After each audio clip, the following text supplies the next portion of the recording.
My name is Rob Grimm. I am a commercial photographer and I specialize in food, beverage, and product photography.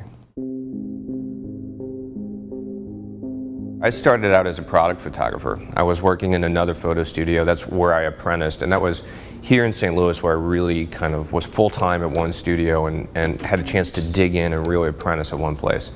And coming up through them and being able to be introduced to their clients, that's when I got my first taste, if you will, of food photography. The overall goal in effective food photography is to evoke appetite appeal in the viewer. Food is one of the most photographed objects. Go down a grocery aisle, you'll see thousands and thousands and thousands of images. We're selling food, so we have to make them feel hungry. You instantly have to go, oh, I want that, that looks good.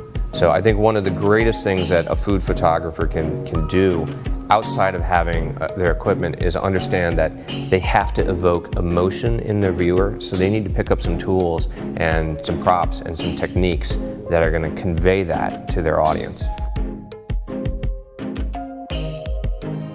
Almost every art buyer, art director, they almost all comment that, wow, his stuff is bold and graphic.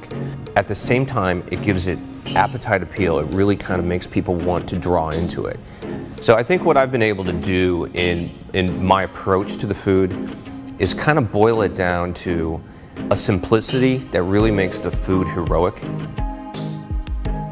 My culinary skills have gotten a lot better since I've been shooting food photography, and I've had an opportunity to be around some incredible chefs and some incredible food stylists who have mad skills when it comes to working with food.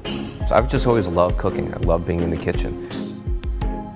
My approach, could that be called obsessive? Yeah, absolutely. I'm definitely a perfectionist. I guess I'm a little bit in tune with the details, can you say? I would absolutely describe myself as a businessman and an artist. When I went off to college, I went into the business school, and I spent a little time in the business school before actually shifting gears and going to get my BFA. So I did spend time kind of understanding the foundations of business, and without question that has helped me maintain presence in this market.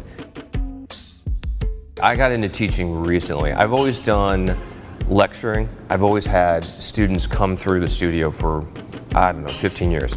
They bring a class through, I sit down with them for a couple hours and talk to them about what I do, how I do it, how you can actually be a professional artist. And I've always wanted to kind of share that. So just in the last couple of years, I've started to change what I was doing in terms of just lecturing to students and going out and actually doing workshops and working on a much broader educational platform.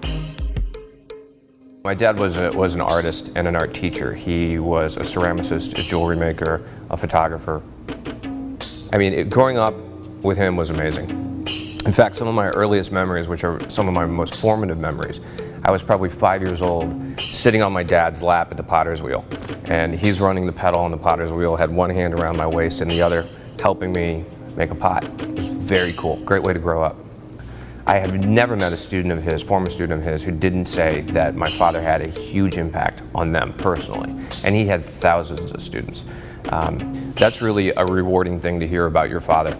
And I think that just coming from a line of teachers, I have had a grandmother that was a teacher, a great-grandfather that was a teacher, a father. There's a lineage of education in my family. So now I've got the bug.